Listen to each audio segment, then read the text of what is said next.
The gentle hum of the refrigerator was the only sound in Claire's small apartment. The soft, consistent noise was almost like a lullaby, soothing her after a long, exhausting day. Rain pattered softly against the windowpane, adding a rhythmic backdrop to the serene atmosphere. The droplets danced down the glass, creating intricate patterns that Claire found mesmerizing. She curled up on the sofa, a cup of chamomile tea warming her hands. The steam rose gently, carrying the calming scent of the tea, which helped her unwind. It was the perfect end to a long day, the kind of evening she had been looking forward to all week, where she could finally relax and let go of all her worries. Suddenly a sharp tapping noise cut through the quiet. It was so unexpected that it made her jump, spilling a bit of her tea. "What is that?" she wondered aloud, her voice barely above a whisper. Claire sat up, her heart pounding. The sudden noise had shattered her peaceful evening, leaving her on edge. The sound seemed to be coming from the wall she shared with the apartment next door. She strained her ears, trying to pinpoint the source. She listened intently, her breath catching in her throat. The tapping was persistent, almost as if someone was trying to communicate with her. The tapping continued, rhythmic and insistent. It was almost hypnotic, drawing her in despite her growing unease. Curious, Claire pressed her ear against the wall. She hoped to hear something that would explain the mysterious noise. The tapping grew louder, almost frantic. It was as if the person on the other side was becoming more desperate.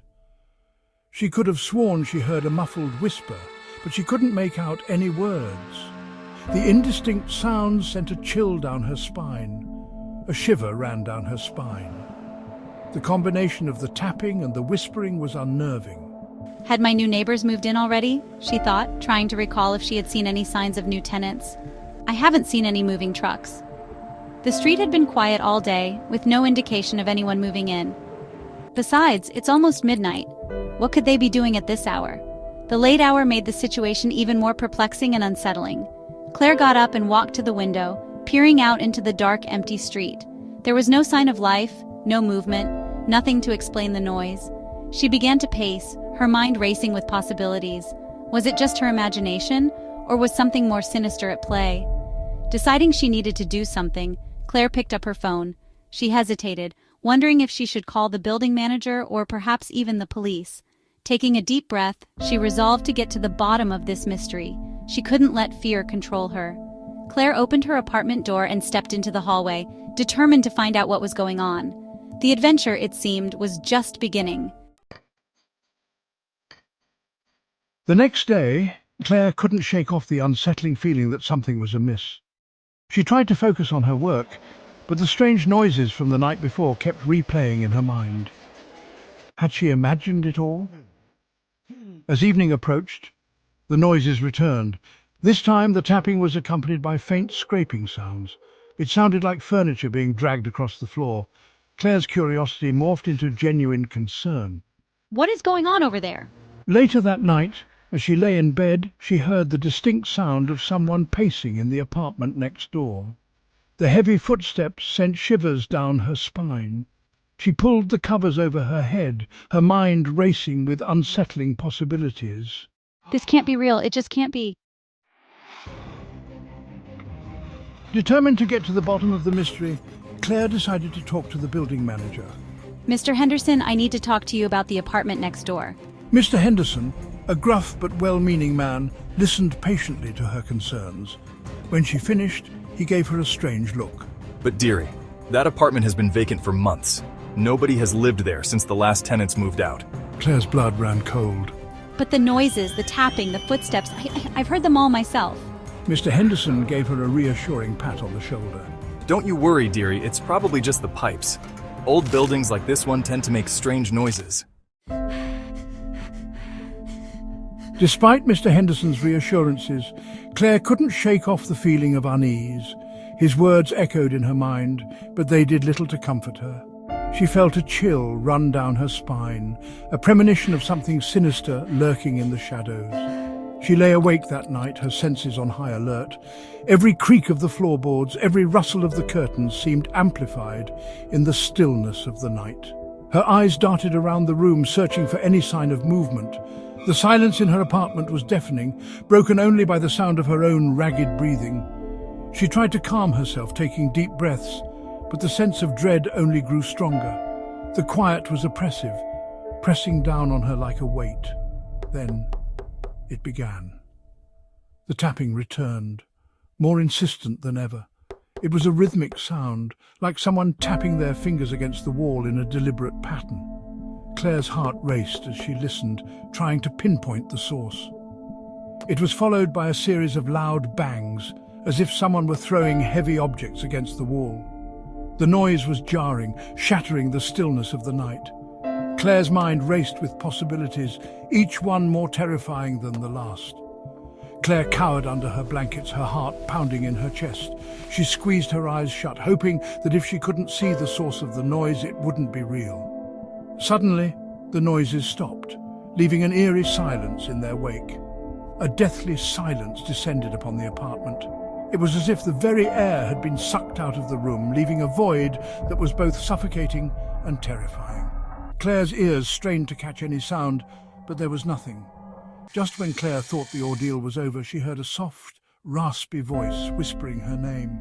It was barely audible, but it sent a shiver down her spine. The voice was familiar yet distorted, as if it were coming from a great distance. The voice seemed to be coming from right next to her ear, even though she was alone in the apartment. It was as if someone was standing right beside her, whispering directly into her ear. Claire's breath caught in her throat, and she felt a cold sweat break out on her forehead. Who's there? Her voice was barely more than a whisper, trembling with fear. She didn't expect an answer, but the silence that followed was even more unnerving. Claire's trembling voice echoed in the darkness, but no answer came. The room seemed to close in around her, the shadows growing longer and more menacing. She felt utterly alone, trapped in a nightmare from which there was no escape. Section 5. The Search for Answers. The next morning, Claire was exhausted, but more determined than ever to uncover the truth. She had spent a sleepless night, tossing and turning, her mind racing with questions and possibilities. The shadows in her room seemed to whisper secrets, urging her to take action. She couldn't live in fear like this any longer. The unknown was eating away at her, and she knew that the only way to find peace was to face her fears head-on. She had to know what was really going on, no matter how terrifying the truth might be. Armed with a flashlight and a hammer, I felt a mix of fear and determination. The tools in my hands were a small comfort, a reminder that I was not entirely helpless. I had to be prepared for anything. I cautiously approached the door of the vacant apartment. Each step felt like a journey into the unknown, my heart pounding louder with every inch closer. The hallway seemed to stretch endlessly, the silence almost deafening. The door was slightly ajar, a sliver of darkness peeking through the gap. It was as if the apartment itself was inviting me in, daring me to uncover its secrets. Claire took a deep breath and pushed it open. The creak of the hinges echoed in the empty hallway, sending a shiver down her spine. She hesitated for a moment, gathering her courage before stepping inside. The apartment was dark and dusty, the air thick with the smell of mildew. It was clear that no one had been here for a long time. The dust particles danced in the beam of her flashlight, creating an eerie atmosphere. The air was thick with the smell of mildew, a pungent reminder of the apartment's abandonment. Claire wrinkled her nose, trying to ignore the unpleasant odor as she scanned the room for any signs of life. Cobwebs hung from every corner, their delicate threads glistening in the flashlight's beam. It was as if time had stood still in this place, preserving it in a state of perpetual decay. The only furniture was a single rickety chair. It stood in the center of the room, a lonely sentinel in the midst of the desolation. Claire couldn't help but wonder who had last sat there and what they had experienced. My heart sank. The emptiness of the apartment mirrored the emptiness I felt inside. There was no sign of forced entry, no indication that anyone had been living there. Was I going crazy? The doubts began to creep in, gnawing at my resolve. There was no sign of forced entry, no broken locks or shattered windows. Everything was undisturbed, as if the apartment had been waiting for me all along. No indication that anyone had been living there. The room was devoid of any personal belongings, no photographs, no furniture, nothing to suggest that it had ever been a home. Was I going crazy? The thought echoed in my mind, a relentless question with no answer. Had the stress of my new job finally gotten to me? The long hours, the constant pressure, the feeling of being watched, it was all too much. I began to question my own sanity, wondering if I was imagining things. Claire stood there, feeling the weight of her doubts and fears. The silence of the apartment was oppressive, pressing down on her like a physical force. She felt small and insignificant, a lone figure in a vast empty space. The search for answers had only just begun. But the questions were already overwhelming. Each step forward seemed to uncover more mysteries, more uncertainties. Claire knew that she had to keep going, to push through the fear and doubt, if she ever hoped to find the truth. Section 6. Unmasking the Phantom. As I turned to leave, I noticed something strange. In the far corner of the room, partially hidden by shadows, was a small wooden box. I cautiously approached it, my pulse quickening. The box was ornately carved with intricate designs. As Claire reached out to touch it, she felt a sudden jolt of static electricity. The box flew open, revealing a collection of strange objects: a cracked porcelain doll, a tarnished silver locket, and a small clay figure of a man. The clay figure was incredibly lifelike, its features twisted into a grotesque grin. As I stared at it, I realized with a jolt that it looked exactly like my neighbor, Mr. Henderson. Section 7. A Secret Pact. A terrifying thought struck me. What if Mr. Henderson wasn't who he seemed? What if he was somehow responsible for the strange occurrences in the vacant apartment? But why? And how could he be in two places at once? Suddenly, she heard a noise behind her. She whirled around to find Mr. Henderson standing in the doorway, his face pale and drawn. He looked at her, his eyes filled with a mixture of fear and pleading. Please, Claire, don't tell anyone what you've seen. I can explain everything. Section 8. The Unseen Presence. I had once been a skilled puppeteer. Years ago, I poured my heart and soul into creating a life-sized claymation puppet, which I named Edgar. Edgar was more than just a puppet to me. He was a friend, a confidant. But one day, tragedy struck. A fire broke out in my workshop, destroying everything I owned, including Edgar. Devastated, I never recovered from the loss. I abandoned my craft and lived a solitary life, haunted by the memory of my creation. I believe Edgar's spirit is trapped in this building. He's trying to communicate with me, to tell me he's still here. Section 9.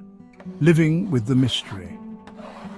Claire listened intently to Mr. Henderson's story, her initial fear giving way to a strange sense of pity. She realized that he wasn't a threat. He was just a lonely old man clinging to the memory of a lost love. From that day forward, Mr. Henderson and I made a silent pact. We wouldn't speak of Edgar or the strange occurrences in the building. We would coexist peacefully, each haunted by our own ghosts. The noises continued, but Claire learned to live with them. Sometimes, late at night, she could have sworn she saw a fleeting shadow moving in the apartment next door, a flicker of movement that vanished as quickly as it appeared. But she never spoke of it. She knew that some secrets are best left buried.